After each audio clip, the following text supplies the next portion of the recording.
chronic pain. Now, it wasn't stipulated whether this was physical pain, which can be determined through what cellular biology would say the Pacinian corpuscles that are supposed to be the little structures in our body that understand pain, and the mental pain, which can lead to suicide. Chronic pain. It's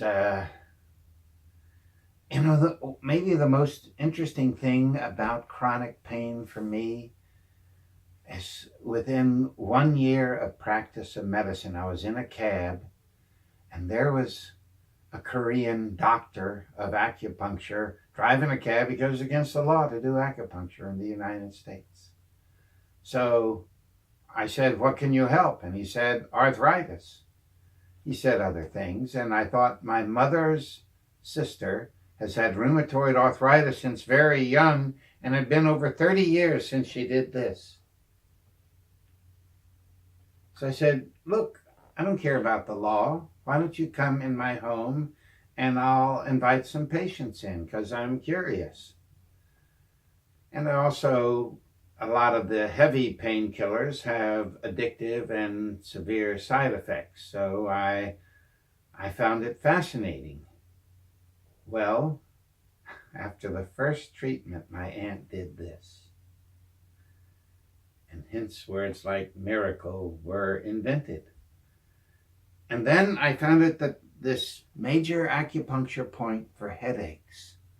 I said, "Well, gee, I can massage points because there are needles for acupuncture, but there's also acupressure, which is to use your hand to activate a acupuncture point." And now for over 40 years, I've used this. Somebody at the 7-Eleven says, "Oh, boy, how you doing today?" "Oh, I've got a terrible headache." "Hey, can I rub some points?"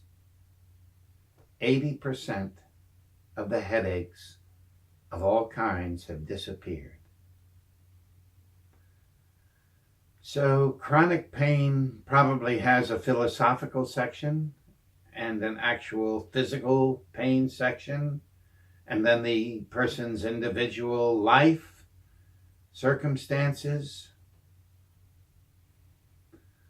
So the world of narcotics was found to be a tremendous help. Interesting, in the old opium dens, I think it was not physical pain they were trying to hide so much as mental pain. If you read De Quincey's Confessions of an Opium Eater, Coleridge was also such a person. So it's a real thing. I'm hurting. A patient comes in, and if they're in pain, it's usually the first thing they say. It's usually the first symptom. "I'm in pain." Sometimes the pain is so severe, all you see is the pain. Chronic pain is different than acute pain. You can have a sore throat and pain there, and it goes away and the pain is gone. Chronic pain, from the arthritises to a huge number of other kinds, can be with you always. What I found interesting as a doctor is that no two pains are reflected the same in each person. So this person may take what looks like a very small pain and blow it up to as big a pain as a gunshot wound. So it's not a linear thing, pain.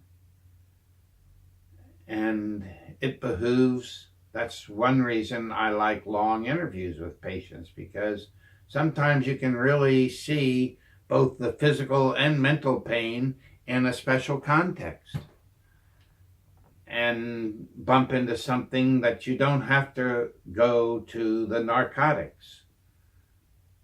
I very rarely prescribe narcotics, and in fact, very early in my practice, got rid of the narcotics license.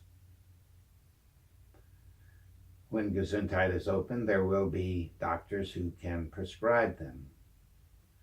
And it'll be an area of exploration, hugely.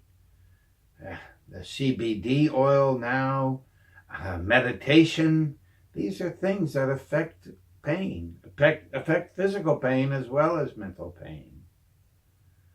It is an arena that, if there's no other reason you go to the doctor, horrible pain will be a reason that not even the staunchest stoic can ignore.